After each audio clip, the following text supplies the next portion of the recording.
అధికార మార్పిడి తథ్యమని అందరికి అర్థమైంది. జగన్మోహన్ రెడ్డి గారు గద్దె దిగుతున్నారు, ఓడిపోబోతున్నారు.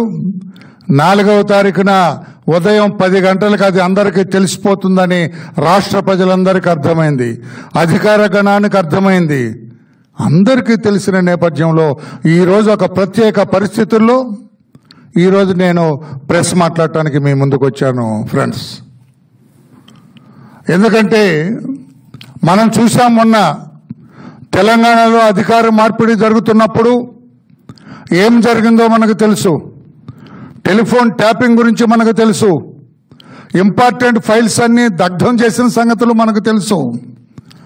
ఇంపార్టెంట్ ఫైల్స్ అన్ని ఒక వరుసగా క్యూలో ఆటోల్లో సెక్రటరీ నుంచి బయటకు తరలిపోయిన విషయాలు మనం చూసాం. ఆ నేపథ్యంలో ఈరోజు నేను ఇక్కడికి వచ్చి మాట్లాడుతున్నాం. అధికారులారా, ఏ ఒక్క ఫైల్ కూడా డిస్ట్రాయ్ చేయొద్దు. మీరు ఏ ఒక్క ఫైల్ కూడా పరిధి దాటి వ్యవహరించడానికి వీల్లేదు. గవర్నర్ గారికి as head of the state మేము విజ్ఞప్తి చేస్తూ ఉన్నాం. అధికార మార్పిడి తథ్యమని రాష్ట్రంలో ఉన్న అధికారులందరికీ తెలిసిపోయింది. వారి వారి శాఖల్లో వారి వారి పరిధిల్లో అన్ని చూస్తున్నారు.